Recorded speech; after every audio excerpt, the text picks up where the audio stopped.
All right.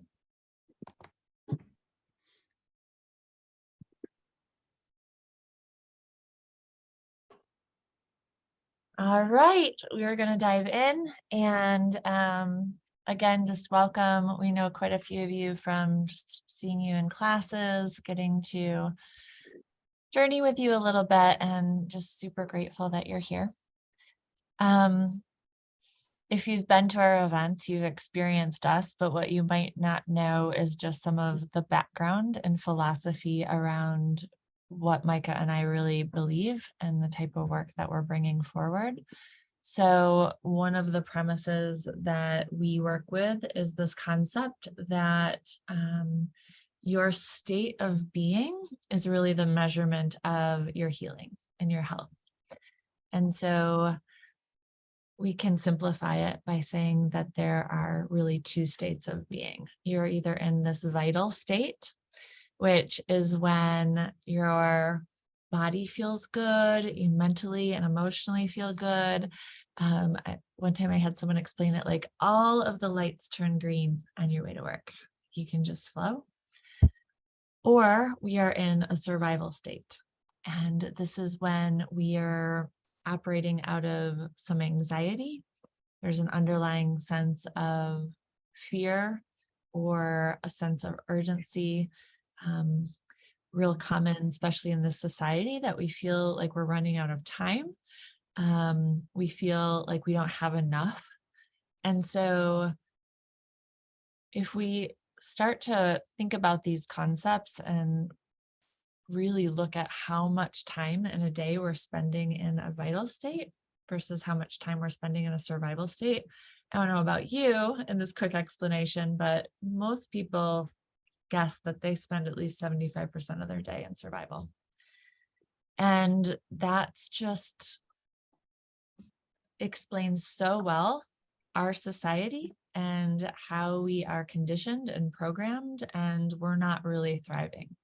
And this leads to all of the symptoms that we have, from physical symptoms to emotional, mental, anxiety, depression, all of it. So our philosophy is looking at what is our state? How am I showing up? And in the school, it's kind of the premise of how do we help someone free the constructs in their life? How do we help someone really show up and learn how to live in a vital state? So as we go throughout this talk, this is the goal. This is the question that we have really been working with. So Micah and I have a pretty big background of being practitioners. Micah, how long have you been practicing? 14, almost 15 years. Yeah. Micah's background started with naturopathy, went into a lot of trauma work, and my background started with somatic work, coaching, and then like all things lead to trauma. So both of us have just been really seeking these questions of how do we really heal? How do we really seek change and make lasting change for people, not just have these band-aids that cover things up? So our backgrounds have led us to understand these concepts that we're going to share today, and this concept of top-down and bottom-up work.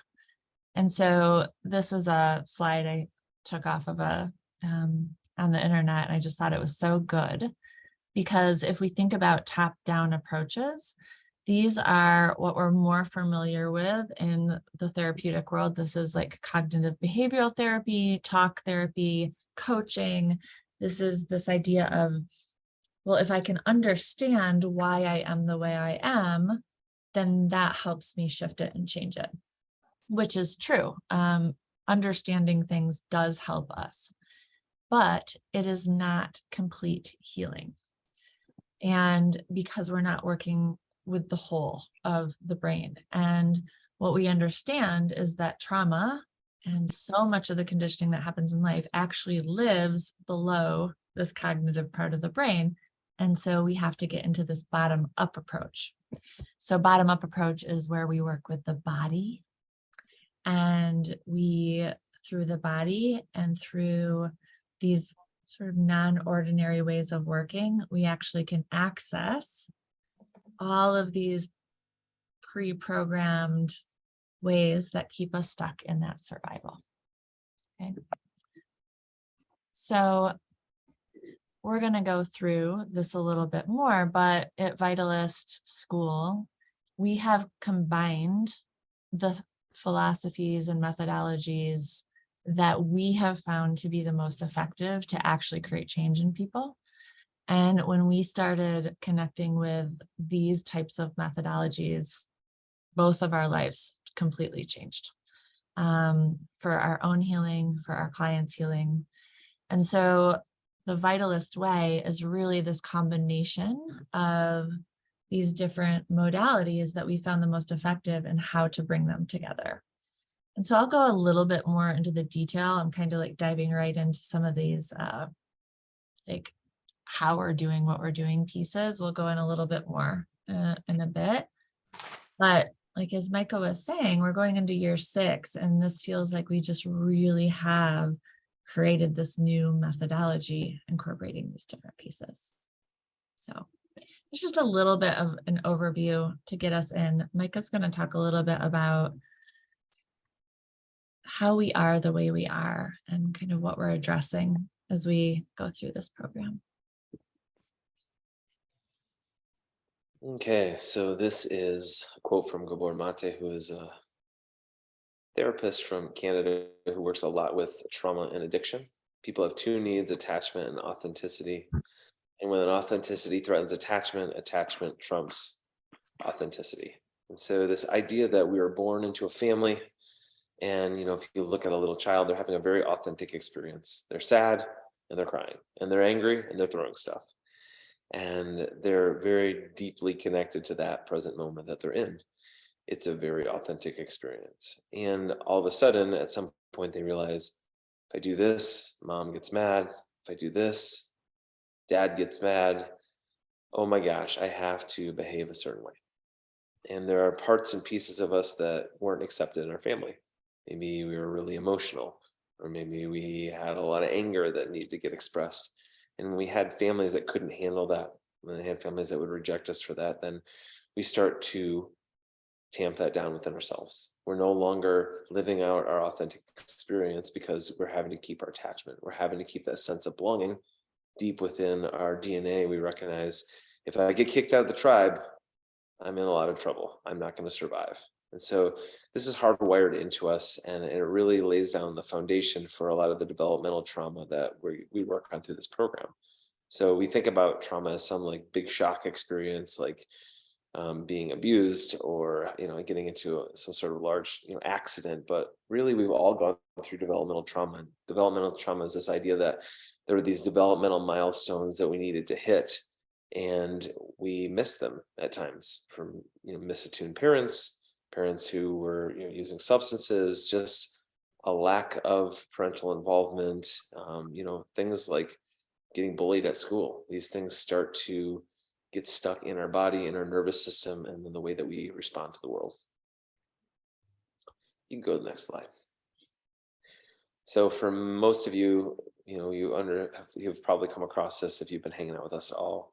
This is the main map that we use, the Reichian character structures, and I'm not going to go deeply into them, but this is the map that we are laying over everything.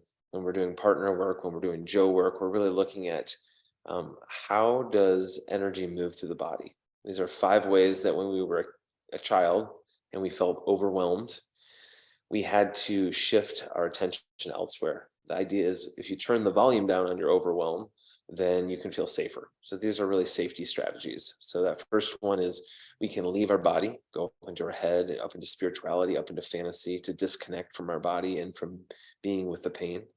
The second one is, we can merge. So we could look for somebody outside of ourselves to fix it, to make it better. The third is, we can hunker down. So we can send all of our energy down, as if we're just like waiting for the storm to pass, not moving, just sticking our energy into the earth.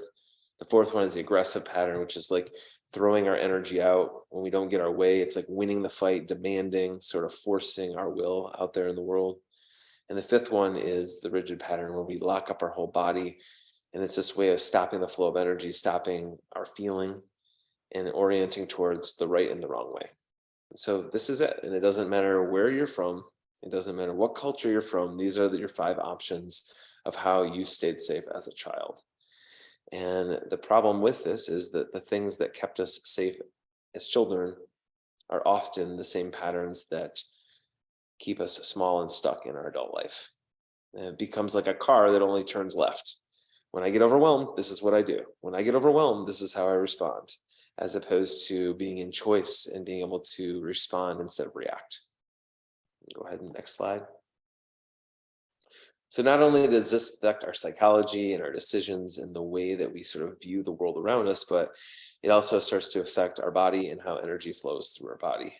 So a quote from Wilhelm Reich: armoring is the condition that results when energy is bound by the muscular contraction and does not flow through the body. So you don't have to take a patient's history, it walks in the room with them.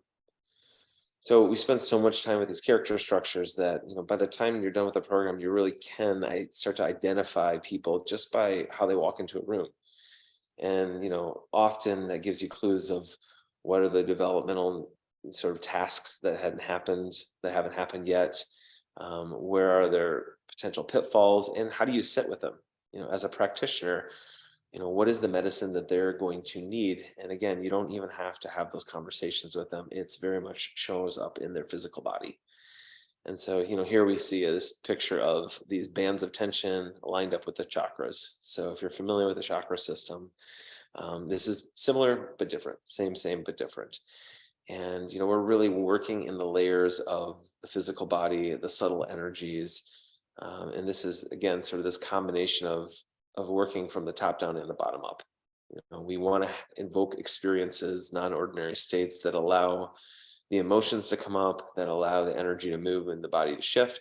But we also need to have some linear understanding of, why do I do that? And when did that start? And how can I change that? And, what we see in the coaching world, a lot of change the way you think and you'll change your life. And that's sort of true, kind of, some of the time. And then we find in other, the medicine worlds and other worlds, there's a sense of like, we'll have an experience and that will change you. And what we realize is like, it requires both. It requires us to have some cognitive understanding and some framework to the work that we're doing. And also non-ordinary states, also this work where energy is moving and flowing through our body, and we're breathing in a way that takes our prefrontal cortex offline. And so that's really what we're doing here. And the 5 personality patterns, the Reichian character structures, is very much the map in the textbook of this class. Next. Okay. So this idea that we are not in charge of our lives. We repeatedly do things that we know will cause ourselves and other people pain. Relate.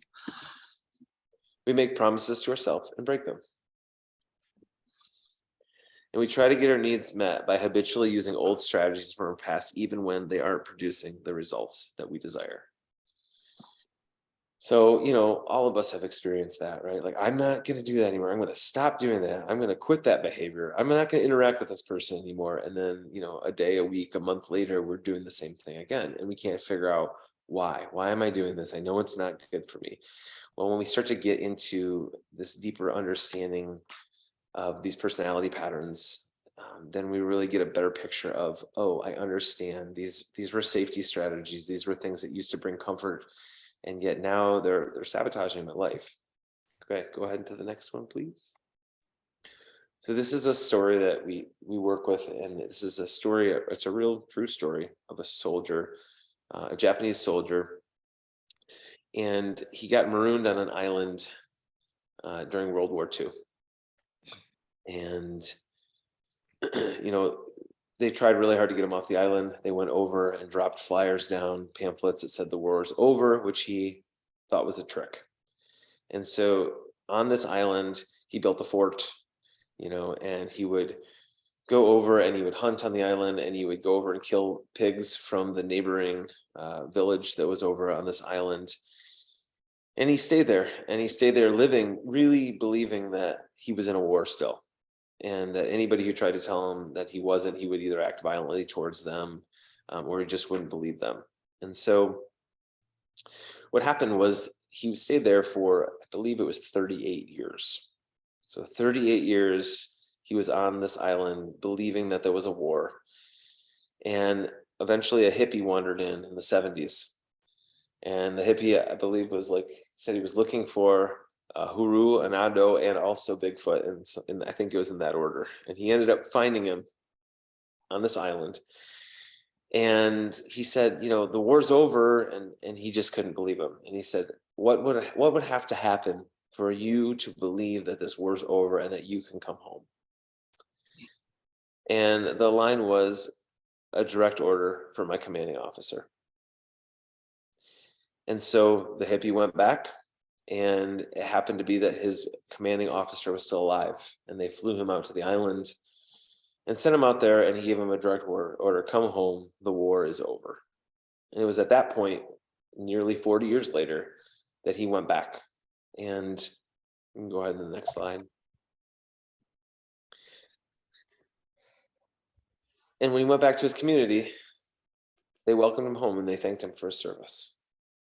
And they had to do it again and again and again. Thank you, thank you, thank you. You are home now and the fight's over.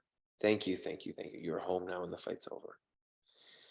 We tell this story because we talk about these pieces and parts that we work with when we start to do inner child work.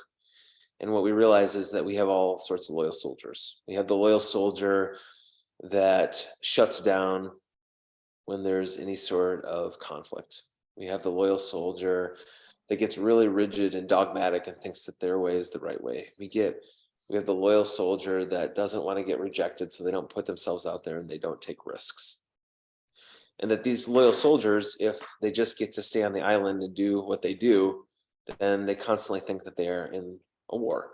And our nervous system constantly thinks that we are in a war, that we are a 6-year-old still trying to survive our parents' divorce, or we are a 16-year-old trying to survive the bullying that we went through. And so the work that we're doing is really to free ourselves from these patterns, from these habitual ways of thinking, and to come in with a lot of empathy and compassion for these parts of us that have kept us safe for so long. Not to fight with them anymore, but to just welcome them home and thank them for their service, and to attend to the younger children that they've been protecting and guarding. And so we tell that story because it's really, in a lot of ways, this is the core of what we're doing in the school, is we're welcoming back all our pieces and parts. And we're finding harmony once again as a whole integrated person. Lasting change occurs when we dig deep enough to find the moments of disconnect and pain that have impacted and altered the way we live. As we learn to uproot and examine our unexpressed emotions and unmet needs, we begin to cultivate compassion toward ourselves. By recognizing that many of our adaptive behaviors were formed during our younger developmental years as safety strategies, we start to find empathy for, rather than pathology of, our inner wounds. As we confront outdated beliefs and begin to rewire and reprogram ourselves, transformation arises from the inside out.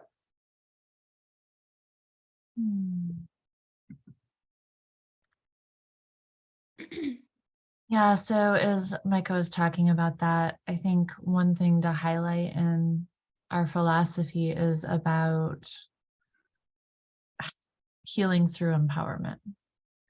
And there's so many methods and modalities out there that are more around, describing what's wrong and pathologizing, like here's the problem, let's diagnose it. And we do that to ourselves. Like, here are all these parts of myself that I hate, versus saying like, oh, this is just a part of me that I needed to survive. And like, I can love that part. And who am I really? Like, what is this vital light that's in me that is wise and that I can return back to? And how do I just let these other pieces be healed so that more and more of my light comes forward? And so it's just such a different approach to come from a more empowering space than a what's wrong with me space. So at Vitalist School, as I was speaking to before, our sweet spot is integrating multiple modalities to work deeper, create lasting change, and utilizing skills that work with a combination of those top-down and bottom-up approaches. I would say that Micah and I are pretty obsessed with like what are the key pieces and how do we mold them together in a way that is an art form. So that's what we attempt to teach. So I'm just going to go through in a quick way some of these modalities that we're working with. So the Reikian 5 character structures or 5 patterns that Micah just went through, like he said, is one of the primary maps. And what's been really fascinating about this for myself to learn is it's like any methodology I've ever learned, when I overlay the 5 patterns to it, it simplifies it even more. Because whatever pattern I run, I'm going to show up in whatever methodology I'm using in a consistent way. And it just helps to simplify our healing so much. Polyvagal theory is working with a aspect of trauma. So everything that we do is around being trauma informed, and how are we retraining and reprogramming the nervous system? How are we being trauma aware of what people are coming in with? And like we were talking about, we focus a little bit more on the developmental trauma and how to heal that at the core, because how we experienced our developmental trauma that everybody has is a little bit telling of how we might show up if there was complex trauma or PTSD later in life. So it really feels like a foundation. Parts work is working with these different parts of ourselves, these just different loyal soldiers, these different inner children, and is really bringing some of that top down and bottom up combination. But it starts to become linear when we bring in this work. And like I was saying, super empowering. We bring in body work and touch because that deepens the somatic experience that we're having. We work with the Joe. Joeing is using these staffs and working with a pattern to kind of do a dance together. And it's incredibly useful because we can't hide how we show up with the Joe. And so this is one of the things that we work with a lot within the school system. And it's one of the, I think, most effective ways to start to understand how to see these physical patterns play out in observing a body. We work with the breath and non-ordinary state work. So when we bring in breath, when we bring in bioenergetics, these things you've probably experienced with us, we're getting beyond that upper part of the brain into the lower part, into the more non-linear, non-ordinary state. And then, of course, somatic therapy. So all of the ways that we learn to track what's happening in the body and release and process through our physical sensations. So we're just going to go through just 4 core principles that we bring into our teaching, bring into our school. The 4 principles are awakening the vital life force, embodiment, connection, and this concept of practitioner heal thyself. So awakening the vital life force, it's a little bit what I talk about in the beginning. And it's this concept that we all have a vital life force within us that is incredibly wise and intelligent and knows the pathway to our healing. So even as we use all of these modalities, and I was saying, Micah and I have really, really formed how to bring these modalities together, we're not necessarily prescribing this is the way for healing. Everything that we are bringing and teaching is how to help someone's vital life force lead the way, how to get someone connected to that wisdom and intelligence and potential within them and allow that to come forward and be the guide. So you will call forth the innate healer within you that knows the path to transformation. At the Vitalist School, you'll be guided to remember the wisdom of your ancestors, to utilize modern understandings of trauma, work with the nervous system and attachment theory, all in service of honoring the vital life force that flows through all things.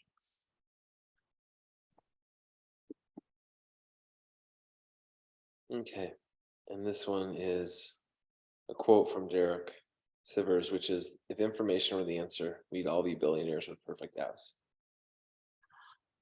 So it's rarely that we don't know what to do. And embodiment happens when awareness moves from your mind and into your body. So maybe you remember when you were 15 and you took driver's training, and you first watched a video about how to drive a car, and then you read a book about how to drive a car, and then you got in a car with somebody next to you, and you probably drove a car something like this, right? It wasn't embodied. You had to think through every single move. And the way that we are teaching all this is to embody the concepts. So if we're going to teach something, we're going to figure out how to work it out through our body. We're not just going to give you a handout and say good luck with that. And it's important because we don't really learn things until we've embodied them. Case in point, if I gave you all any trigonometry right now, how many could actually do it, right? We haven't actually embodied it. And so it's the sense of, we want you to leave with new practices, new ways of showing up in your life and in the world that are deeply embodied. So this stuff doesn't just fall away. It becomes a new way of being in the world. And we do that through the breathing, the feeling, and the rooting into the experience of being human. In fact, we have required reading for the course, but we don't. What we're doing is really taking the concepts of the required reading and we're putting them into flesh and blood. We're acting them out, we're working them out, and then we're working with how the magic transpires and how spirit shows up in the midst of the container. Next one, please. Connection. Each year at the Vital School, participants come together to create a safe container to lean on each other for support. The inner journey can be isolating and lonely at times, so it's comforting to have new friends to walk alongside as you travel. While this work can be demanding and intense, we aim to bring as much playfulness, dancing, laughter, and good food to the community to make the path to healing as nurturing as possible. So, to show up in a room with 23 or 24 or 25 other people who are willing to say, I want to do this deep work. I want to transform so deeply. I want to come into alignment with what my soul is here to do on this earth. Trust gets built really fast. And, so many of us have received wounding from our family, from students at school, and from the sense of not feeling like we're belonging. And, we often say here that, we have to heal within the domain that we've been wounded in. So what we see here is every year, people healing wounds that they had with their brothers and their sisters, wounds that they had with their friends in high school and their friends in junior high, just by simply being in this container together. We know that through polyvagal theory, our nervous systems co-regulate each other. This is why when we're together and when you're with somebody who feels peaceful and grounded, you start to feel a little more peaceful and grounded. And so a huge part of what we're doing is we're cultivating an energy in this container that's just healing. It's a vortex of healing energy. And by simply being in it and laughing and drumming and singing and being together and doing our work, there's just so much healing that comes, that you can't duplicate that on Zoom, and you can't duplicate that even in a one-on-one session.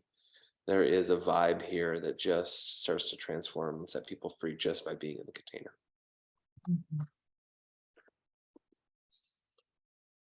And the last one is practitioner, heal thyself.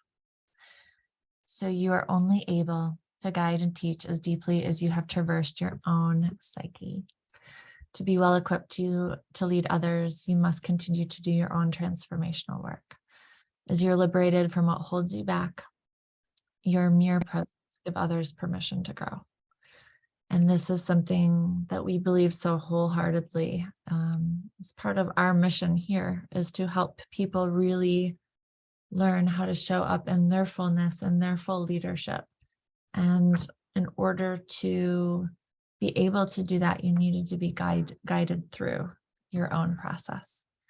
And so much of this journey is about us really holding you in that healing for yourself. So a few logistics. Is there homework? So a lot of people have this question to give a sense of time. So our class is held on weekends of 1 weekend a month. So you have between that weekend, it's quite an intensive experience to come together. And then you have about a month between the sessions to integrate, to really integrate the principles, to meet with a practice partner. So that's usually a couple hours a month. In between those sessions, we give you like an at-home practice to do in the mornings or once a day. And then, of course, there's some required reading that we ask that you do, in the first few months of the program. To be fair, that at-home practice is probably closer to 30 to 40 minutes a day, at least 4 to 5 days a week. So we're usually sending you home with some bioenergetic practices to sort of really deepen the experience. Yeah. So a lot of people go through this program who just feel like they want to go through the 9-month deep dive into their own psyche. And what we realized is that for everyone, if you're a practitioner or not, in those weekends, we've really created that for you to be held, for you to go deep into your process. And so we've created a separate practitioner track for those who are practitioners that want to integrate this. So everyone goes through the weekends together. And then for those of you interested in the practitioner track, it's an additional process that you can sign up for. And so in this, we focus on integrating the Vitalist methodology into what you're already doing. So if you are already seeing clients, or if you are starting a new practice, or even, sometimes we get people who have like leadership positions at work.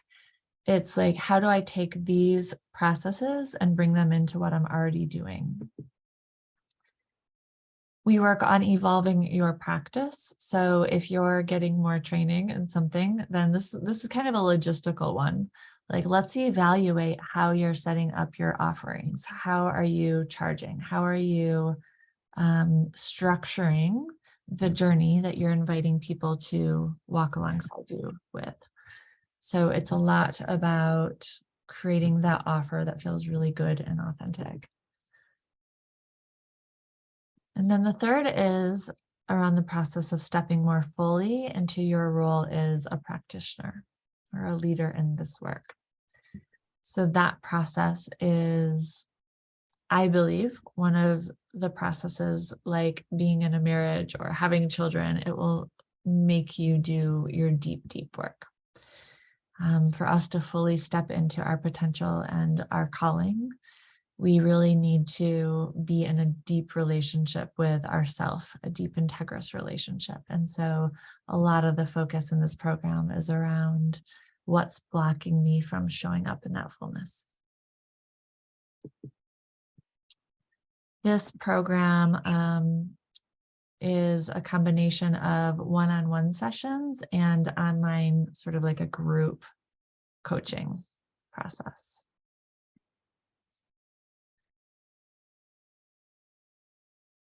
So for investment, for our two tracks, there's like I said, the professional track. And so for this, it's $6,895, but we also do a pay in full discount. So if you wanted to do a one lump sum, that's a pretty big discount off. And we've got like an early bird that ends July 1st. If the pay in full isn't accessible, we are really flexible with how you want to set up payments. And this is one reason we start to open the program this early, is so that those payments can be spread out and really manageable for people, so that, if price is feeling like an issue, then we can work with you on that. The personal track that is just the weekends is $5,700.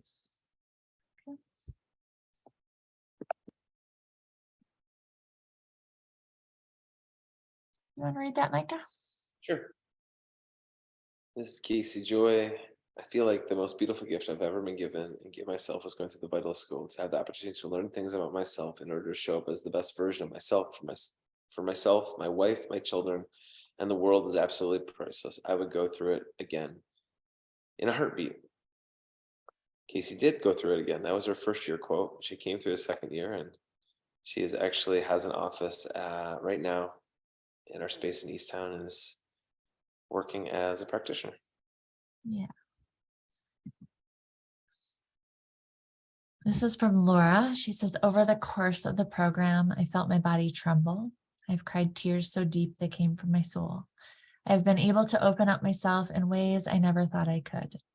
In me is a woman who has longed to stop doing it all, and that woman found the Vitalist program. The Vitalist program has helped me to see the impact of trauma I endured and how I don't have to stand and just endure life any longer. I have been seen in my deepest hurts. I've been held when the pain felt like it wouldn't end. I have been given space when I needed to just not do. Through it all, Micah and Leah have held a space in the Vitalist program that I don't think I could have trusted to anyone but them. My heart has found more space to open up, to be held, to be loved, and to love and to be loved. I've committed to myself through this program, and there is no place I could have gone to find me. To go deep inside and heal a lot of my deep childhood trauma in a matter of months was just magic. I entered the Vitalist Institute as someone who was anxious a lot of the time, and I'm leaving as someone who's rarely anxious. I now have a better quality of life. How many of us feel free right now? Freedom has been a slogan or a story. It hasn't been a feeling until now. To feel that and to be that, there is no greater gift. On top of it all, that you're not doing alone. You have community, you have tribe. I've made lifelong friends, and my life is enriched from each and every person that I met in this group. I have eternal gratitude for Michael, Leah, Angela, Sarah, and the beautiful souls who have created this loving, supportive container. Yeah.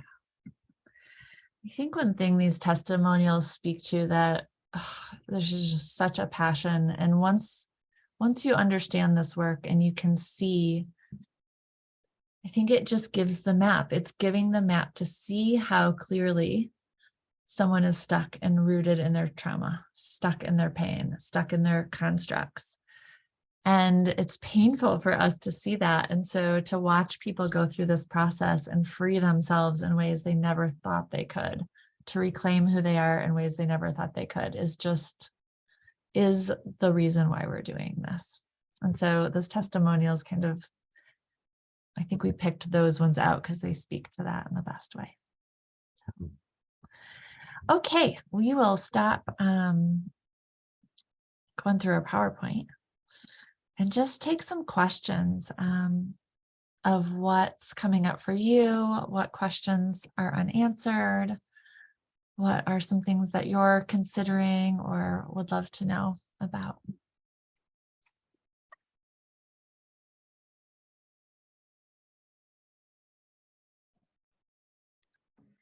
Hi. Are the classes on the weekends held in, I think it's in Lowell, or are they downtown? Or I'm sorry, Easttown.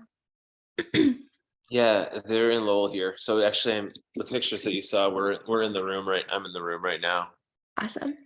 So this is actually off the side of my house, and we have 10 acres out here in Lowell, and we have a sauna and a hot tub and 2 cold tubs, and we also have bunks that can be rented for folks who are coming from out of town. We've got a men's cabin and a ladies' cabin.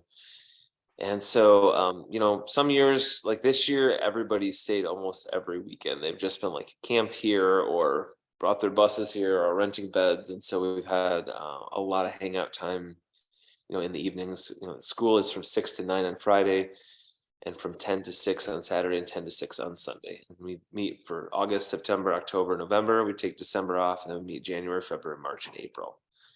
And so, yeah, we are out here in Lowell, and there's a bed to rent if you want, or if you're local, you obviously can head home each night. You said August through November, and then January Through April. Thank you. Are the new dates on the website, Leah? Yeah. If you look up like the upcoming program tab, I think all of the current information's there for this cohort. Thank you.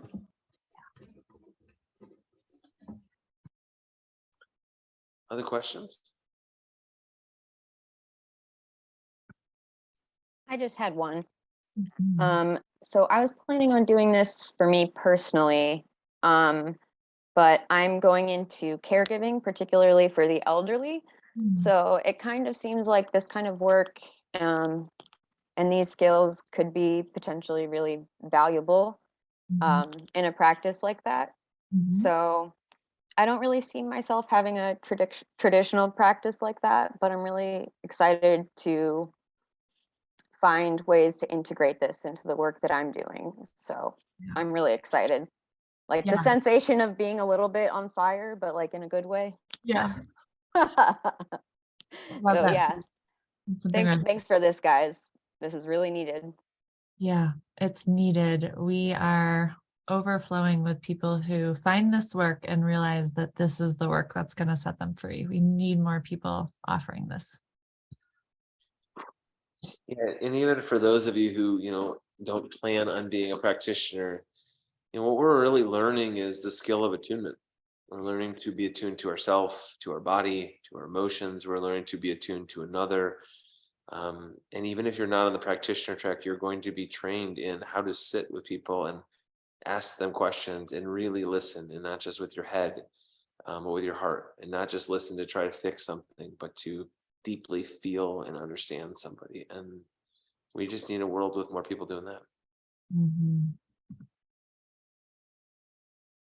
I have a question. So I'm interested in this work very much professionally. I'm doing a lot more just men's work and community support work, community development work, and and I've been just like looking for different avenues that I can go to like make this more of instead of something I kind of do on the side, to maybe make it more of a career. And so I'm really curious on the professional track. Is this something that like the people who are on the professional track are using to supplement work that they're already doing, like social work and counseling and things like that, or are you a lot like what? Or just coming through the program, like what? I mean, I will have things that I can integrate this work into right away, but I'm also curious what it will open up in terms of um, professional opportunities that this would allow, in like legally and things like what we're I would be allowed to do. I don't know if you could just speak to things like that, like what is what kind of doors that this could open up professionally, as I guess is my curiosity. Mhm. Yeah. Yeah, it's interesting because we've had a lot of people go through this even just personally, and then the next year come back and say, I want to start doing this out in the world. I want to start offering this in some way.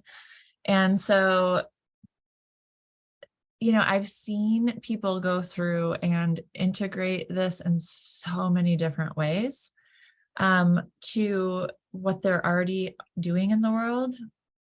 Just figuring out how to integrate it more in, or to start doing it in a way that is similar to how Micah and I are offering it, which is like more one-on-one offerings, or, there's a lot of people that are starting men's groups off of this, or group work off of this as well. So the way we have designed the teaching has been somewhat for practitioners who already have some sense of background, right? Like you've already had some sense of life, you've already had some sense of professional career. And so it's teaching it in a way that isn't saying like, this is the right way to do this work, but it's giving you all of this sort of philosophy and methodology to integrate into whatever it is. So I'm not giving you a super clear answer because there's so many different ways that's shown up. I can probably speak to that a little bit more, Bear, knowing kind of you and a little bit of your background. I think, Leah's the one who does the practitioner program, and really her genius is being able to say, like, what's your sweet spot? What are you doing? And how do you bring this offering in a deeper way? How do you bring this offering to the world? How do you tweak this offering? How do you add this in, so that you can see one-on-one clients, and that you can create the thing that really is your deepest soul's offering in the world. And you don't really need a title to do that. You just need the authority to show up and be in your power and your clarity, and people will feel that, and they will be drawn to you. And that's always been my thing, is like, when we have a true authority over what we're doing and we're truly competent and helping set people free, you does not matter what you call yourself, people will be lining up at your door. Neither of us call ourselves anything. Nor are we necessarily, I mean, we have certifications of whatever, but I don't even know what I'm doing still. It's just this work, right? Well, and just to add to that, like, I've already, even just in reading the patterns, it's been pretty life-changing, just in, just the, life is just more in focus, and I can't not see it everywhere that I go, and every person that I meet and everyone that I talk to. And it's already just been just so eye-opening, just from my own personal journey and just understanding the people around me. And where I'm getting to now is like this, it's like, okay, like, I'm starting to see this. Now what do I do with this information? Like, how can I actually, like, be more effective? And so that's definitely my curiosity with coming into the program, is like learning how to, like, work with that information, work with that knowledge, to have a command and, like, ownership of that information, and, like, an authority over it, to be able to go into those places with people and be effective and be doing healing work and not harming. So I'm definitely fascinated. So I really appreciate the time to be here. And I got to hop off here in a second, but thank you so much for taking the time. I'm going to put a link in the chat, which is a link to our inquiry form. So we haven't actually officially opened for applications or anything yet. So what we are doing is, for the people who registered tonight, if you fill out an inquiry form before March 1st, we're going to give you $100 credit if you sign up. Just a little incentive to, like, get some of these people on our wait list like, moving through. So what happens with this inquiry form is, you'll fill it out, we'll look it over, and then we will just set up a Zoom call with you. And that's a space where we can really help you determine, like, is this right for you? Is like, what could this look like a little bit more specifically? Like, Bear's questions are great, and really paint the picture of helping you make that choice. It's really important for us that it's the right people in the program as well. So so that inquiry form's there. Is it not going to the right page? It might not be live. Yeah, it took me to, like, the Squarespace, like how you edit pages on Squarespace. Okay, let me see. It might not be live, so I'll see if I can make it live here. I'll send it out in an email. Okay. Can I ask, can you speak a little bit more to how you are working with people on the professional track to become more trauma informed? Yeah, the entire program is so highly focused on being trauma informed. Okay. We spend the whole first, couple months, like, really focusing on that attunement and that level of creating safety in every single thing that we do, which is also what drives the depth of this program. Like, so to spend so much time creating safety within the container is such, like Mike was talking about, like, this really beautiful embodiment of understanding trauma and understanding how to be with trauma, and it will change the way you show up in life. So that's definitely not just the practitioner track, because everyone should be trauma informed, right? Absolutely. I was wondering, did you say that there were just one-on-ones if you're doing the professional track? Yeah, so in this program, if you do the personal track, it includes one-on-one session that we ask that you do within the first 3 months. And the practitioner track includes an additional 2 one-on-one sessions. So if you do the practitioner track, you'll get a total of 3 one-on-one sessions included. So we, in order to keep the price down on this program, have not included those so that you can have some autonomy over like how you're setting that up for yourself. We encourage you to get some sessions during that, and we actually like to meet with you and sort of help you decide, are you going to do one every month? Are you going to do 4 throughout the program? We also have Casey and Ryan who are seeing people too. So we help you sort of get set up for creating your own adventure here and how that works for you. There's also Okay. a discount for appointments during the course of the program for Leah and I. Okay. Yeah. Thank you.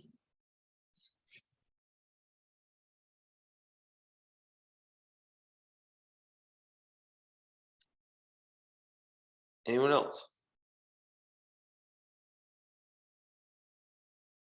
Oh, you're on mute.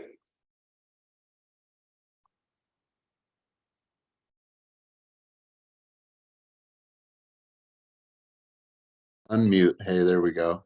There you go. Yeah, I was just curious that I got your email to attend this, but your email on the that you said you were going to send out here after this, you have everybody's link to do that, including mine, I assume. Did you register for it, or did you get I think my assistant sent it out to the whole list, the Zoom link. So did you register or no? Oh, yeah, no, I got your Zoom link email, and I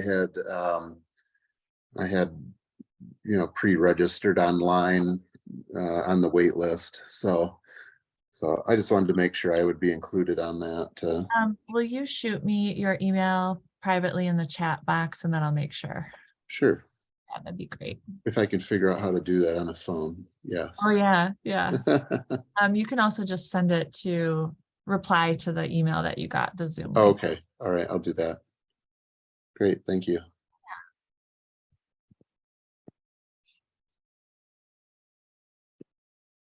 We finished on time. It doesn't always happen. I have one more question, actually. A lot of times, I've seen you've mentioned too that people go through twice. Is that often because their first year they do like just the personal track, and then the second year they're like, oh, I think I want to do the professional track too? Is that mainly the only reason that people go through twice? I'll answer that in a minute. I'm Yeah. thinking about going again. The first time is like a fire hose. There's so much information. Second, I haven't done the second yet, but from what I've heard from friends of mine, it's like then you can more assimilate the information, and it can land in a different way. Yeah, we That really makes sense. really see that second year. It's like getting to like the deepest core parts. And so, like this first year can be like just really shaking a lot up and healing a lot of those pieces that have just we've been on autopilot, we've been living in autopilot. Yeah. Even when we're doing the same exercise the second year, because we're doing so many non-ordinary state exercises, and you're not the same person you were 12 months earlier, another layer comes up. Yeah. The first time you did it and this thing came up, and then you worked with it for the next couple months, then you do it again the next year or even 3 months later, and something totally different comes up. You're doing the exact same thing, but you're having a profoundly different experience, because these practices work on our layers of consciousness and layer of healing that we're working on that moment. And so, think in that second year, yeah, it's just this sense of like, oh, there's so much that cleared over that year. And now like there's a whole nother year. And even if we're doing the very same thing, you're not having the very same experience. Yeah.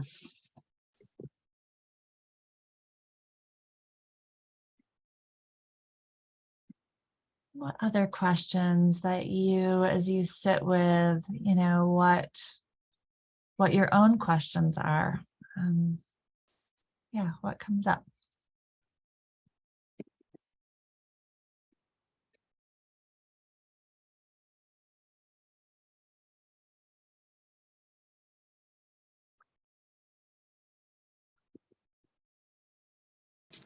I guess I got a question.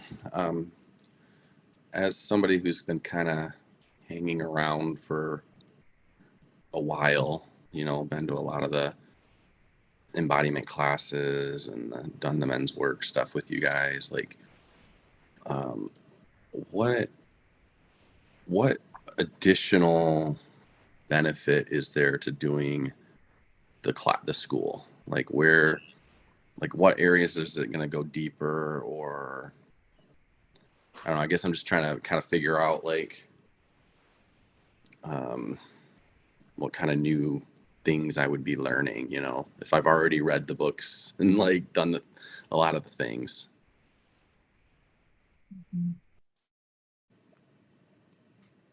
You want to speak to that, Leah, or you want me to? You can.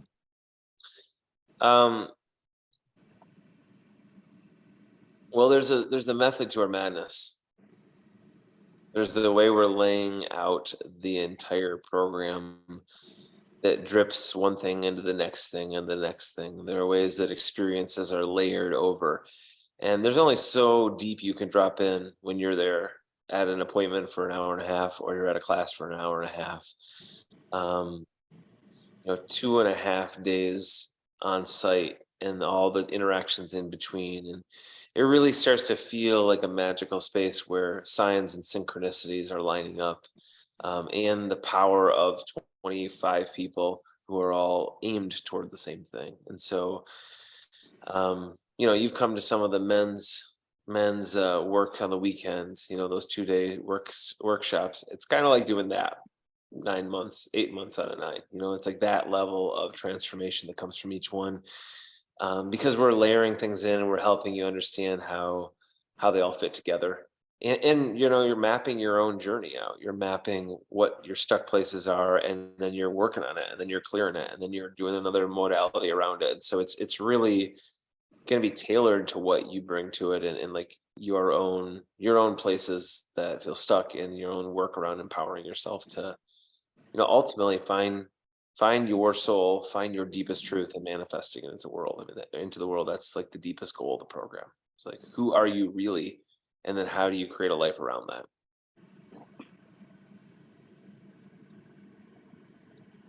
Each weekend builds upon the next. Right. So I like Micah compared, like, if you've been to a 2-day, the intensity and the connection that's happening. And like each weekend goes so much deeper upon the past weekend. Even for us facilitating it, the process blows us away. Each year goes deeper, each month goes deeper. As a single mom, do any of your kids want to offer childcare? I'm trying to figure out how I'm going to be able to do this, Yeah. because it's a time commitment, Yeah. and I really want to do this. So yeah. I nanny actually, if you're ever looking for, are you in the But Grand you're going to Rapids? be in class, Oh, right? that's true. I was like, oh, I nanny actually. My kids probably aren't old enough to manage children for an entire weekend yet, but maybe. It's sort of been interesting because we see couples go through, we've seen people who kind of like get childcare for their kids together. And it's an invitation to think about like what adventure that could be for them, to have like 1 month for Yeah, I'm already there thinking Yeah. about it. Yeah. Yeah. It's tricky, right? Like the weekends are kind of hard, and we've thought about like, do we want to continue these weekends? But because of the entire depth and transformative experience that is offered each weekend. Yeah, you just can't get that. You need that time to really settle in to that space to create that magic. Yeah. I can tell from the day Yeah. yesterday. Mhm. Okay, put the link in the chat. Can someone check it and make sure that one works? Good. It does. Good. Wonderful. So if you are interested at all, the invitation is to fill that out before March 1st when we kind of open our doors, so that we can get you scheduled, that we can set up your Zoom call before March 1st, and just kind of ensure that we get everybody on our waiting list first through the process. And then we'll be opening up our doors on March 1st. Thank you so much. This was great. I Thanks. hope my children were not too distracting. Thank you.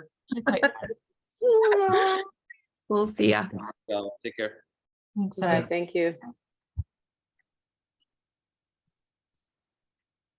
Thank you. Thanks, Lindsay. Great questions. See you later. Yay. Hi, Joe. Hi, Renee. Oh, they left. Okay. All right. Well, Leah, thanks, guys. Yeah.